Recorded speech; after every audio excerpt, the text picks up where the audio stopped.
Bismillahirrahmanirrahim. Assalamualaikum warahmatullahi wabarakatuh. Saya adalah Korina A'la NIM T 2018-3022. Di sini saya sebagai pemateri pertama yang akan menjelaskan tentang fenomena kepemimpinan wanita.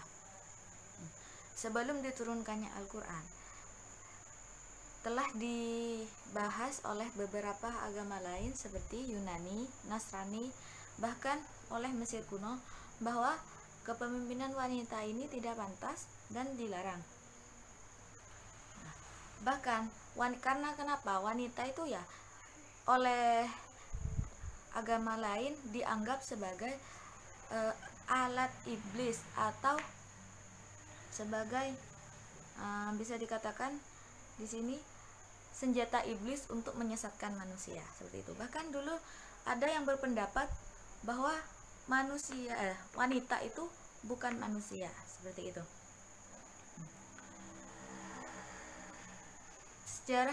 Sedangkan sejarah Islam di sini pernah mencatat juga beberapa pemimpin wanita, ya bukan pemimpin ya, maksudnya tokoh besar. Jadi di dalam sejarah Islam itu tidak ada pemimpin wanita, seperti contohnya Sayyidah Aisyah sebagai Ummul Mukminin. Beliau itu bukan sebagai pemimpin, tapi sebagai tokoh besar yang memimpin kaum wanita, seperti itu. Kenapa wanita di sini yang dimaksud dalam sejarah Islam itu tidak menjadi khalifah, tidak menjadi nabi, dan tidak menjadi rasul. Bahkan juga tidak boleh diizinkan menjadi hakim atau petinggi-petinggi yang lainnya. Nah, kajian tentang kepemimpinan wanita atau tentang seorang wanita menjadi pemimpin ini tidak pernah ada putusnya, tidak pernah ada surutnya, karena telah dibahas oleh beberapa agama-agama yang lainnya, dan itu sudah berulang-ulang kali dibahas, dan dalam banyak ruang selalu saja ada penyegaran dan tidak ada ujungnya, seperti itu. Kenapa semua mempermasalahkan kayak seperti ini? Karena wanita tuh dianggap lemah dan dianggap minor oleh kaum terdahulu, seperti itu. Bahkan kaum Islam pun pada zaman Rasulullah itu wanita tetap dianggap lemah. Karena apa? Tidak boleh mengikuti perang, tidak boleh menjadi seorang pemimpin, gitu. Kenapa demikian? Karena sesuai dengan firman Allah dalam surat An-Nisa sebagai berikut. A'udzubillahi minasyaitonirrajim. Bismillahirrahmanirrahim. Ar-rijalu qawwamuna 'alan nisa'i bima fadlullahi ba'dihim 'ala ba'din wa bima anfaqu min amwalihim. Yang artinya, kaum laki-laki itu adalah pemimpin bagi kaum wanita. Oleh karena itu, Allah telah melebihkan sebagian mereka laki-laki atas sebagian dari mereka perempuan.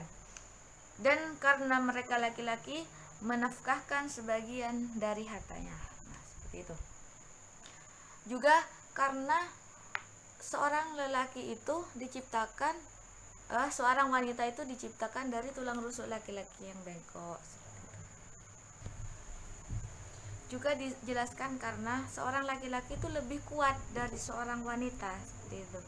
Nah, kenapa semua nabi dan semua rasul diciptakan sebagai laki-laki? Tidak ada nabi dan rasul itu yang wanita. Karena apa? Karena wanita sudah dianggap lemah dan dianggap lembut, seperti itu. Juga wanita itu dianggap kurang bijaksana dalam memutuskan suatu keputusan. Sedangkan laki-laki kan dianggap adil dan dianggap bijaksana untuk melakukan suatu keputusan. Makanya dari zaman Rasulullah sudah khalifah itu tidak diturunkan kepada wanita dan hakim tidak diturunkan kepada wanita. Karena apa? Karena wanita dianggap kurang bijaksana dalam mengambil keputusan. Membicarakan tentang kepemimpinan wanita di negara kita sendiri, negara Indonesia yang sudah terbilang Islamnya kuat, tapi di Indonesia pernah menjadikan seorang wanita sebagai presiden atau sebagai pemimpin suatu kaum yang besar. dan disebut sebagai negara, yaitu presiden kita yang nomor 4, Bu Megawati Soekarno Putri. Nah, kenapa Indonesia bukannya tidak mau mengikuti ajaran-ajaran terdahulu? Karena ajaran Islam, bukan karena tidak mau mengikuti firman-firman Allah, tapi karena negara Indonesia punya suatu peraturan, suatu undang-undang. Nah, sedangkan negara Indonesia sendiri mempunyai yang termasuk negara demokrasi, yaitu oleh rakyat, dari rakyat, dan untuk rakyat, seperti itu. Nah, jadi siapa yang terpilih dan siapa yang dipilih dan dipercayai oleh rakyat itu akan menjadi seorang pemimpin. Nah, seperti presiden di Indonesia, karena melalui pemilihan umum, jadi sudah dipilih dan diberi kepercayaan oleh masyarakat, seperti itu. Juga banyak, tidak hanya presiden, dan seperti gubernur kita Bu Hovifah, bupati kita di Jember juga wanita, yaitu Bu Faida, di Probolinggo juga wanita. Nah, di sini menunjukkan kita terfokus kepada peraturan perundang-undangan saja, seperti itu. Karena jika membahas mengenai fenomena kepemimpinan wanita, sudah dari abad ke abad dan dari waktu ke waktu banyak yang mempermasalahkan dan memperbincangkan hal ini, namun tidak berujung dan tidak ada yang bisa menyimpulkan perbedaan pendapat tersebut, seperti itu. Sudah, itu saja dari saya sebagai pemateri pertama. Apabila ada salah kata, mohon maaf yang sebesar-besarnya. Wassalamualaikum warahmatullahi wabarakatuh. Assalamualaikum warahmatullahi wabarakatuh. Perkenalkan, nama saya Sarah Rohmatus Saidah, NIM T 2018-3017. Berbicara tentang fenomena kepemimpinan non-muslim, kita juga berbicara tentang perpolitikan yang terjadi di masyarakat. Seorang muslim sendiri bisa dikatakan melakukan penyangkalan terhadap agamanya ketika seorang muslim ini tadi memilih kepala atau memilih pemimpinnya di luar agama Islam, atau bisa dikatakan non-muslim, baik itu agama Kristen, Buddha, Konghucu, dan agama-agama lainnya. Kita ketahui bahwasanya Mesir, Aljazair, Lebanon, dan Nigeria adalah agama-agama muslim yang mayoritas terdiri dari penduduk ataupun masyarakatnya memeluk agama Islam. Tapi ketika kita kaji lebih detail, kayak Lebanon, Nigeria adalah juga negara muslim, tapi mereka ini tidak melakukan sama seperti negara-negara yang lain. Ketika negara-negara lain yang muslim memilih kepala negaranya seorang muslim, Lebanon dan Nigeria sendiri tidak melakukan itu. Nigeria sendiri telah memilih pemimpinnya atau kepala negaranya, yaitu Ambasajo. Ambasajo sendiri telah memimpin Nigeria selama 3 periode, yang mana dalam 3 periode ini Ambasajo ini bisa membawa Nigeria kepada negara-negara sama bersaing dengan negara-negara lain yang maju, yang mana Ambasajo sendiri ini adalah beragama non-muslim. Kita pindah ke agama ke negara lainnya seperti Lebanon. Lebanon sendiri adalah agama yang mayoritasnya adalah juga muslim. Tapi Lebanon sendiri telah memilih dan menetapkan kepala negaranya, yaitu tidak beragama Islam, melainkan agama Kristen. Lah, di Lebanon sendiri terdapat fenomena yang mana ketika kepala negaranya yaitu beragama tidak beragama Islam, melainkan agama Kristen.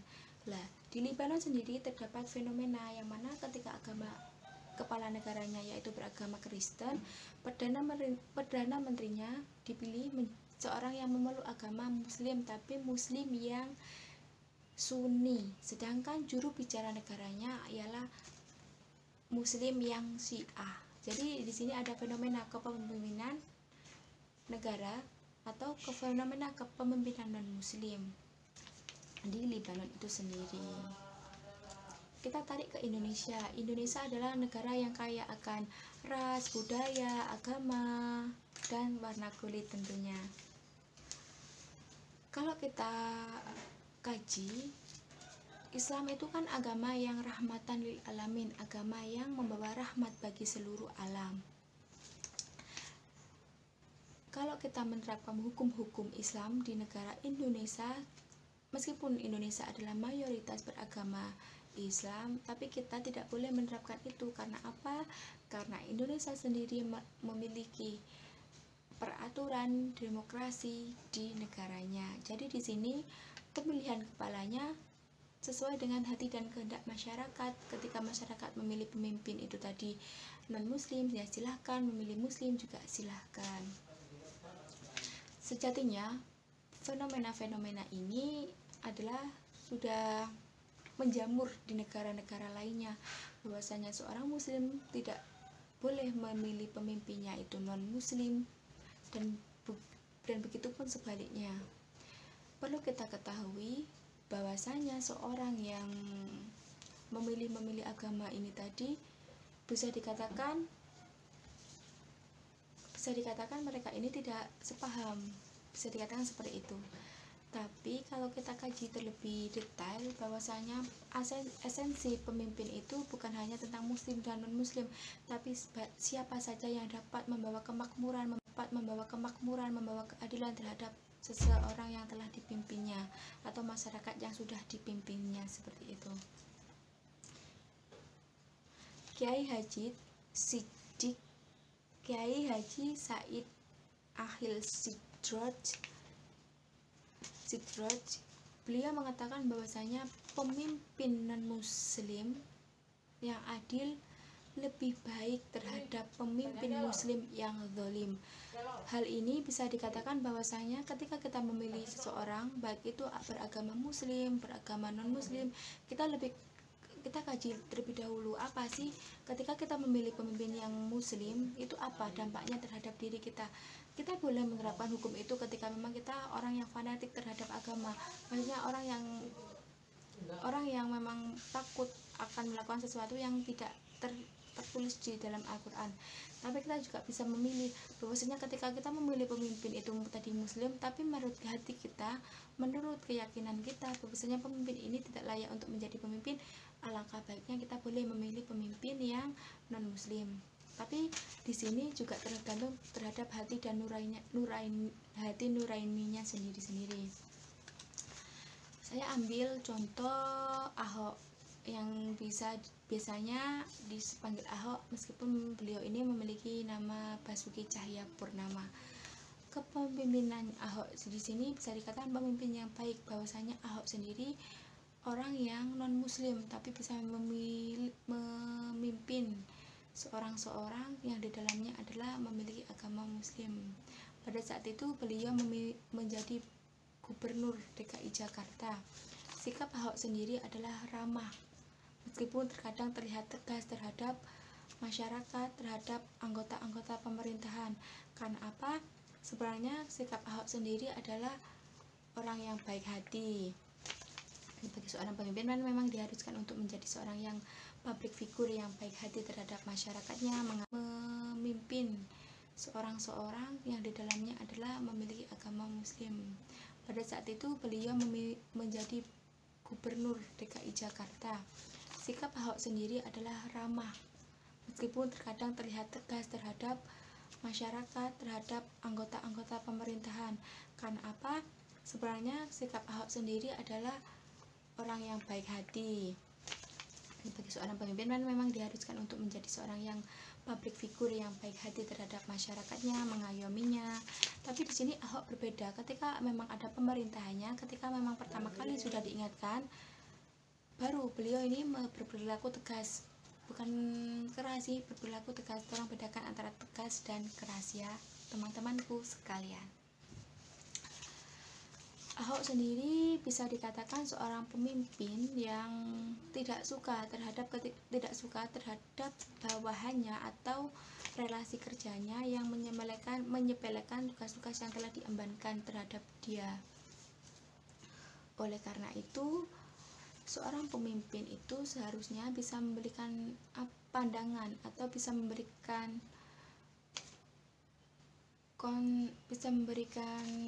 sesuatu yang memang bawahannya ini tadi memerlukan, seperti pengayoman dan sikap-sikap yang seharusnya dimiliki oleh seorang pemimpin ini tadi. Sekian dari saya, terima kasih, dan kurang lebihnya tolong komen di bawah ini ya. Assalamualaikum warahmatullahi wabarakatuh. Assalamualaikum warahmatullahi wabarakatuh. Perkenalkan, nama saya Meliani Susanti, NIM T 2018-3029 dari kelompok 6. Di sini saya akan menjelaskan tentang kepemimpinan Ormas, yaitu tentang kepemimpinan Muhammadiyah. Muhammadiyah ini merupakan suatu organisasi sosial keagamaan yang bersifat modern. Muhammadiyah ini didirikan oleh seorang kiai, yaitu Kiai Ahmad Dahlan pada tahun 1912 di Yogyakarta. Kenapa organisasi Muhammadiyah ini dikatakan bersifat modern? Karena pendiri Muhammadiyah ini, yaitu Kiai Ahmad Dahlan, merupakan bagian dari pembaruan gerakan Islam modern. Karena dapat kita telusuri bahwasannya beliau beribadah ke Mekah. Dalam perjalanannya beliau diduga keras berkenalan dengan gagasan pembaruan Islam, baik itu pramodern maupun modern. Muhammadiyah ini memiliki spirit gerakan, yaitu dengan berdasarkan tuntunan Al-Quran dan Al-Hadis. Lah, jadi spirit gerakan ini yang menjadikan di dalam sebuah organisasi sebagai kegiatannya. Pola kepemimpinan Kiai Ahmad Dahlan ini di dalam Muhammadiyah ini cenderung bersifat karismatik, artinya lebih didasarkan karena beliau memiliki kewibawaan personal. Kewibawaan itulah yang menjadi faktor sebagai pendiri organisasi, sebagai peran di dalam organisasi tersebut, serta sebagai penguasa ilmu agama.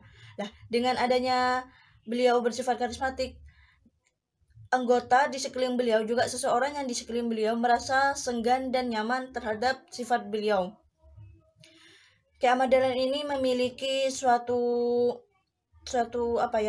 hubungan yang luas dengan baik itu non muslim maupun muslim. Nah, dengan adanya beliau memiliki hubungannya luas, beliau menjadi menjadi kunci sukses beliau untuk mendirikan serta memimpin organisasi Muhammadiyah tersebut. Baik, terima kasih, sekian dari saya. Assalamualaikum warahmatullahi wabarakatuh. Assalamualaikum warahmatullahi wabarakatuh. Perkenalkan, nama saya Siti Nurroto Ain, NIM T 2018-3039. Di sini saya akan sedikit menjelaskan tentang kepemimpinan Ormas, lebih tepatnya yaitu Hizbut Tahrir Indonesia. Hizbut Tahrir Indonesia ingin menjadikan negara Indonesia dan negara-negara di dunia ini dengan sistem pemerintahan khalifah. Karena menurut Hizbut Tahrir itu, negara-negara dunia ini itu sudah menerapkan model demokrasi barat yang tidak sesuai dengan syariat Islam. Oleh sebab itu, Hizbut Tahrir melakukan penelaah pengajian terhadap situasi dan kondisi di masa Rasulullah, Khulafaur Rasyidin, dan pada masa tabi'in. Hizbut Tahrir merasa bahwa sistem khalifah ini cocok untuk diterapkan di segala negara di dunia. Terus Hizbut Tahrir ini itu ingin menerapkan ide-ide, pendapat-pendapat, dan hukum-hukum baik konseptual maupun operasionalnya itu berdasarkan kaidah Islam.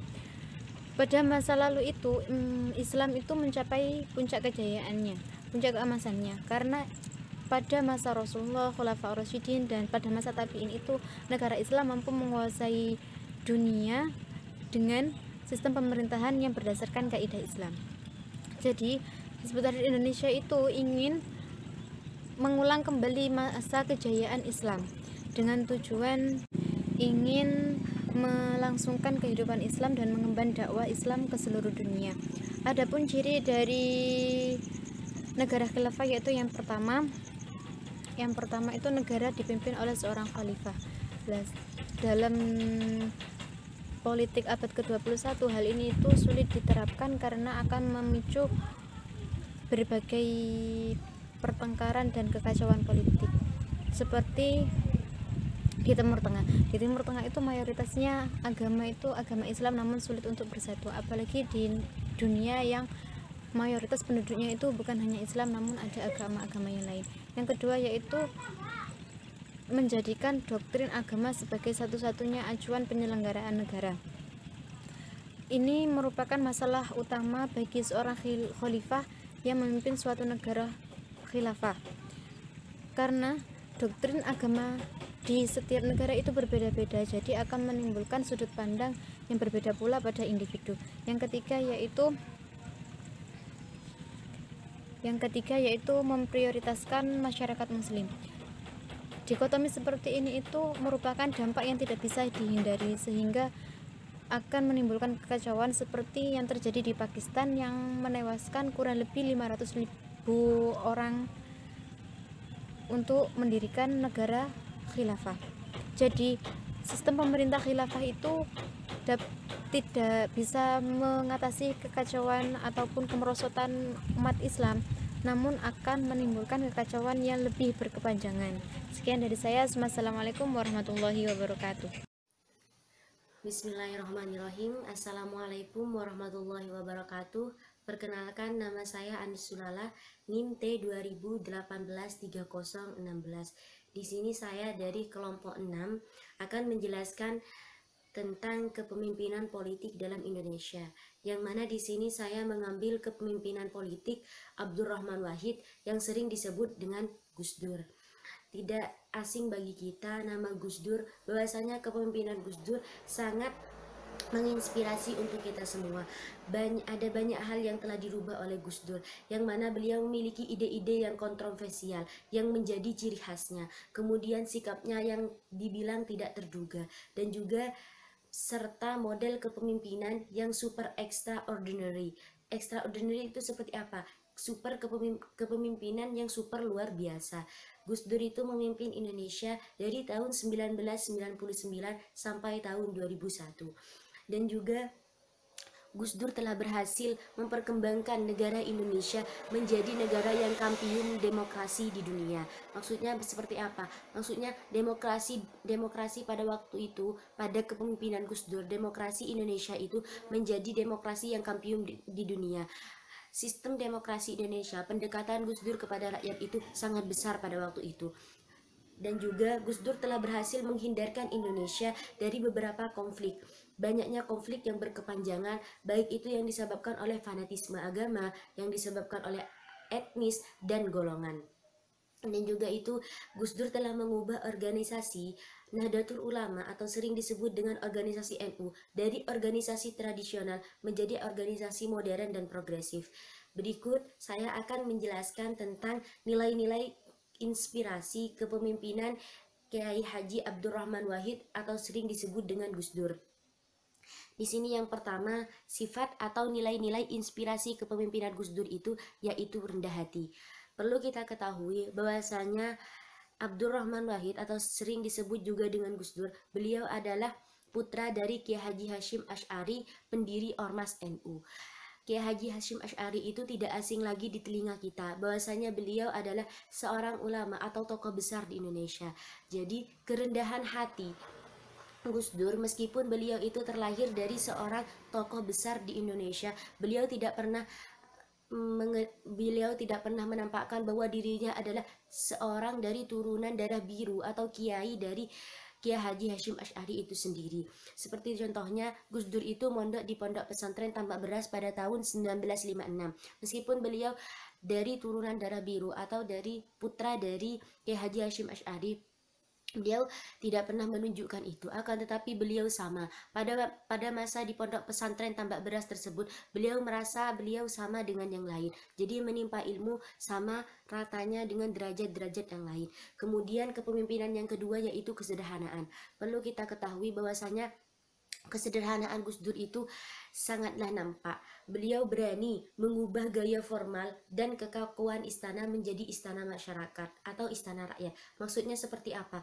Yang awalnya istana itu tidak boleh dimasuki oleh orang lain kecuali dari kepemimpinan dalam Republik Indonesia sendiri seperti presiden dan yang lain. Tapi pada kepemimpinan Gus Dur waktu itu, Indonesia dibebaskan untuk istana itu dibebaskan siapa saja masuk, baik itu dari masyarakat, rakyat, wartawan, dan lain-lain. Bahkan dalam istana tersebut sudah bukan nuansa seperti nuansa politik, tapi di situ lebih bernuansa kesantrian.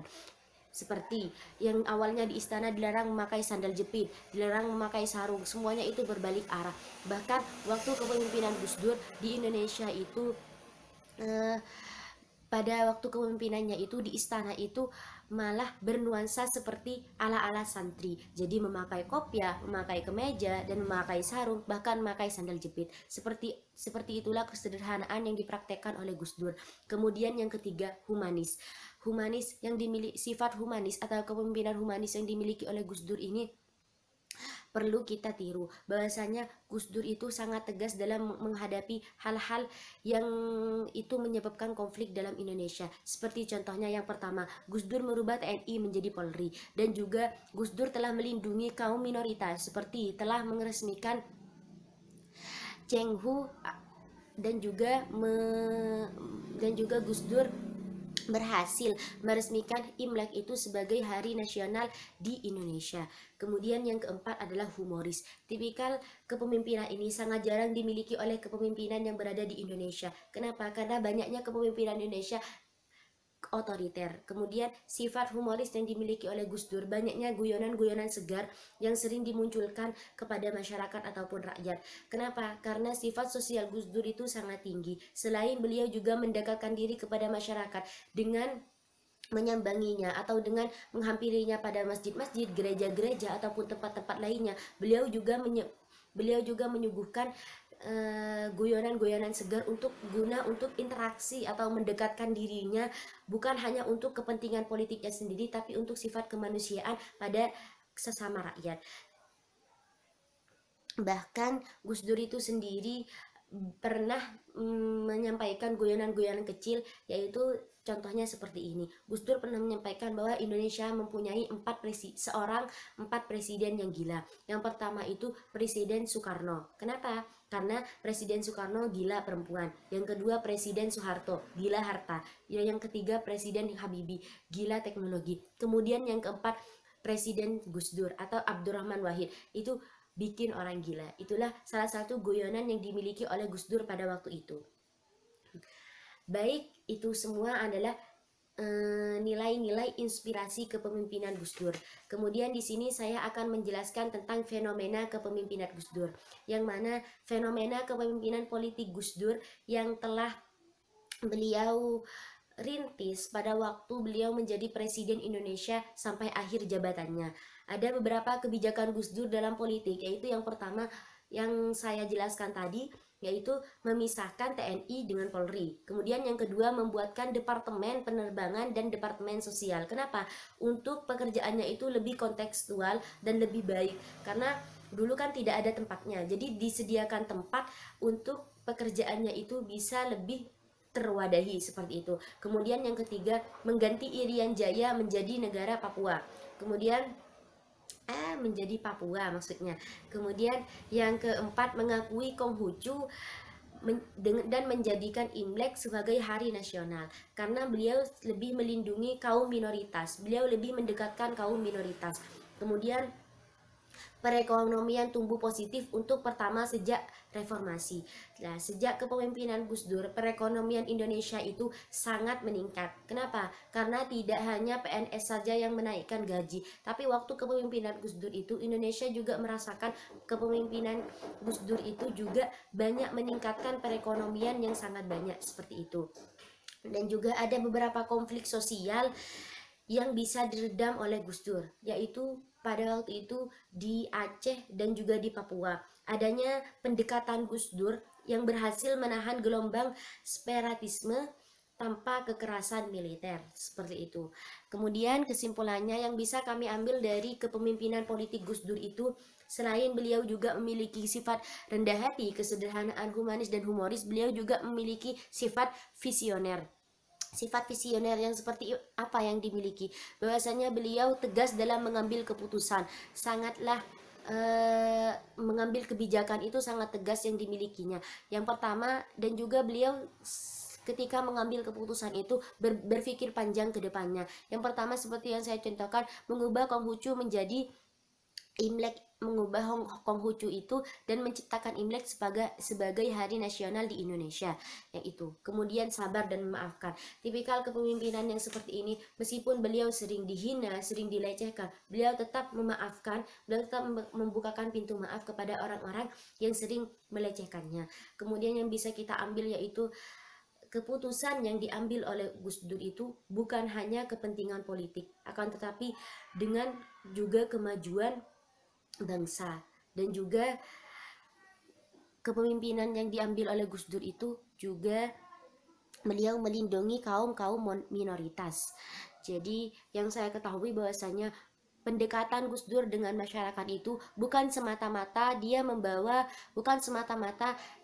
atas nama politiknya, bukan semata-mata dia membawa atas nama beliau adalah Presiden Indonesia, tapi tidak, beliau semata-mata membawa nilai-nilai kemanusiaan, bahwasanya manusia, menurut Gus Dur sendiri itu, manusia pantas diberikan nilai-nilai kemanusiaan. Sekian. Mungkin yang bisa kita ambil itu hanya satu, bahwasanya setiap pemimpin itu harus memiliki rasa kemanusiaan sendiri kepada manusia yang lain. Jadi bisa kita lihat dalam organisasi kecil saja, kita tidak boleh menyepelekan hal-hal yang minoritas, bahkan kita harus melindungi hal yang minoritas tersebut. Sekian dari saya, kurang lebihnya mohon maaf. Wassalamualaikum warahmatullahi wabarakatuh. Bismillahirrahmanirrahim. Assalamualaikum warahmatullahi wabarakatuh. Saya Warti Murtisari, NIM T 2018-3034. Di sini saya akan mempresentasikan mengenai fenomena kepemimpinan spiritual. Sebelum membahas mengenai fenomena tokoh kepemimpinan spiritual, saya akan menerangkan mengenai apa itu kepemimpinan spiritual.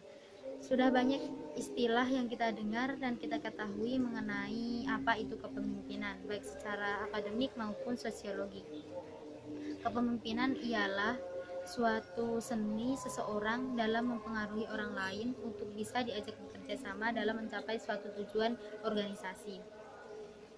Kemudian spiritual itu sendiri berhubungan dengan kejiwaan atau rohani dan kebatinan. Jadi dapat disimpulkan kepemimpinan spiritual ialah kepemimpinan yang mampu membawa dimensi keduniawian ke dalam dimensi spiritual atau keilahian. Tuhan adalah pemimpin yang setia, yang mengilhami, melayani, dan menggerakkan hati nurani hambanya dengan cara yang sangat bijaksana, yakni dengan pendekatan yang etis dan keteladanan. Sehingga dari situ kepemimpinan spiritual ini dapat disebut juga dengan kepemimpinan yang berdasarkan etika religius. Dalam perspektif sejarah, kepemimpinan spiritual ini sudah dicontohkan dengan sangat sempurna oleh Nabi kita, yakni Nabi Muhammad SAW, dengan integritasnya yang luar biasa, dan beliau mendapatkan gelar Al-Amin, yakni artinya terpercaya. Serta Nabi Muhammad SAW mampu mengembangkan kepemimpinan yang paling ideal dan paling sukses dalam sejarah peradaban umat Islam. Sifat-sifat yang utama dalam jiwa kepemimpinan Nabi Muhammad ialah siddiq, amanah, tabligh, fatonah, yang sudah kita tidak asing lagi untuk mendengarnya. Beliau mampu mempengaruhi orang lain tanpa menyakiti, membangkitkan tanpa memaksa, dan mengajak tanpa memerintah. Krisis terbesar dunia pada saat ini adalah krisis teladan dan spiritual. Lebih dahsyat dari krisisnya transportasi, air, dan lain sebagainya. Untuk itu, pada tatanan sosial dunia saat ini sangat membutuhkan kepemimpinan yang berjiwa spiritual dan manajemen keteladanan yang tinggi. Dalam tatanan sosial dunia pada saat ini sangat membutuhkan kepemimpinan yang berkarakteristik spiritual dan juga memiliki manajemen keteladanan yang tinggi. Adapun karakteristik dari kepemimpinan spiritual itu sendiri ialah yang pertama, kejujuran sejati, semangat amal saleh, sedikit bicara dan banyak bekerja, keterbukaan menerima pendapat, keterbukaan menerima perubahan, serta kerendahan hati terhadap semua orang. Seperti itu. Di sini saya mengambil satu tokoh yang akan saya ceritakan mengenai kepemimpinan spiritualnya, yakni Umar bin Abdul Aziz. Umar bin Abdul Aziz ini dilahirkan di kota suci Madinah tahun 63 Hijriah atau 682 Masehi. Nama lengkap dari Umar bin Abdul Aziz ini ialah Abu Hafs Umar bin Abdul Aziz bin Marwan bin Hakam bin As bin Umayyah bin Abdul Syamr. Kemudian Umar bin Abdul Aziz ini dijadikan khalifah karena wasiat dari Sulaiman bin Malik. Sulaiman bin Malik mewasiatkan Umar bin Abdul Aziz untuk menjadikan masa kekhalifahannya. Pada masa pemerintahannya, Umar bin Abdul Aziz ini sangatlah disegani dan dihormati. Ia mampu menaklukkan revolusi yang sangat besar di negerinya dan mampu membetulkan arah perjalanan Islam.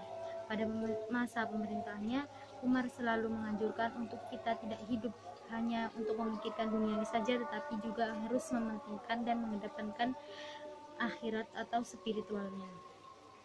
Kemudian Umar ini sangatlah disegani dan dihormati, bahkan oleh kaum yang sangat membenci Bani Umayyah, yakni kelompok Khawarij dan Syiah. Kemudian ada beberapa faktor yang mempengaruhi kredibilitas Umar bin Abdul Aziz yang bisa disebut sebagai pemimpin spiritual, yakni yang pertama ialah ketakutannya kepada Allah Subhanahu wa taala atau disebut dengan khauf. Yang kedua zuhud, yang ketiga tawadhu, yang keempat warok, yang kelima santun dan pemaaf, yang keenam sabar, kemudian tegar, yang kedelapan itu adil, kesembilan orang tanggung jawab, serta selalu memohon dan beribadah kepada Allah, serta selalu mengatakan keesaan Allah Subhanahu wa taala. Demikian fenomena kepemimpinan spiritual yang dapat saya sampaikan, semoga bermanfaat. Kurang lebihnya saya mohon maaf. Wabillahi taufiq wal hidayah. Ihdinas siratal mustaqim. Wassalamualaikum warahmatullahi wabarakatuh.